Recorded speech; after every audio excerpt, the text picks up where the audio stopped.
Hey everybody, and welcome back to Firefall, a History. This is the second part of our discussion over 0.8. I'll link the first part right now. Should appear on the screen.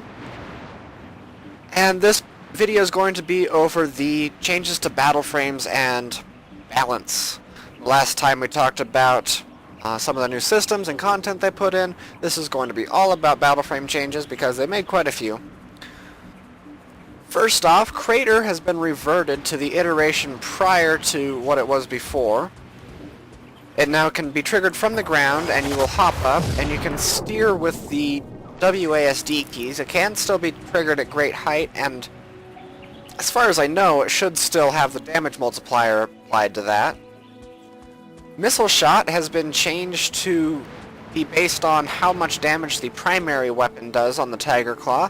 This was because Missile Shot had a craftable damage stat, and you could actually end up with damage that was lower than your primary, particularly if you upgraded your primary without upgrading your Missile Shot, and then there was no point in loading Missile Shot.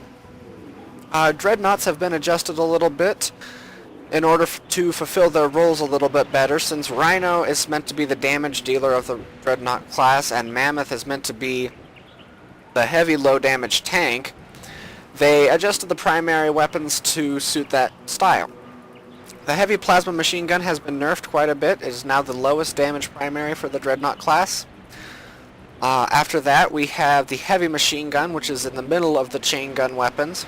And then the laser machine gun has been given a buff, as well as the heavy machine gun, to give it the top spot at over 600 DPS for base. The Dragonfly has undergone its review pass, finally. The bio rifle has seen some changes both to the primary and alt fires. The primary base DPS was buffed a little bit, as well as the headshot multiplier. This was because the bio needler was a little bit better choice. DPS wise, it didn't have that healing wave on it, but people were still going with the needler over the rifle. Also, the alt fire, the micro healing wave I just mentioned, has been changed to act just like the bigger version of healing wave. It now heals enemies, it heals players rather, knocks back enemies, and does a little bit of damage to enemies. Rally was changed around a little bit. Now if you do damage, you get a heat buff on your heals for 5 seconds. That's healing you do to other players. And it also works inversely. If you heal your teammates, you get a 5-second damage boost. They did this to make sure that all of the Dragonfly's abilities did damage and healed to keep the role of combat medic.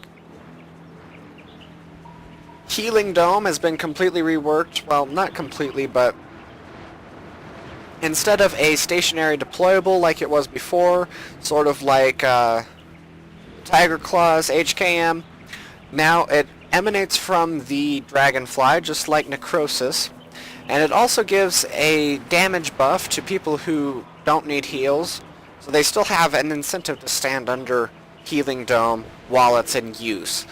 And Healing Dome also, now that Healing Dome emanates from the Dragonfly, it's a lot more usable. You can run around and heal your friendlies just like you can run around and damage your enemies with Necrosis.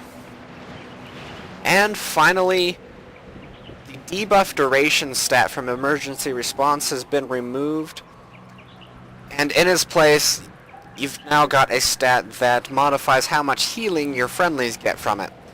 For whatever reason, Emergency Response wasn't healing friendlies like it was supposed to, as well as debuffing enemies. So they put that stat in there, and now when you hit Emergency Response, anyone caught in the cloud that's friendly will be healed, and any enemies will be debuffed.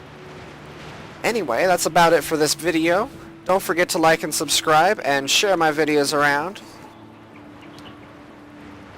And I will see you guys next time.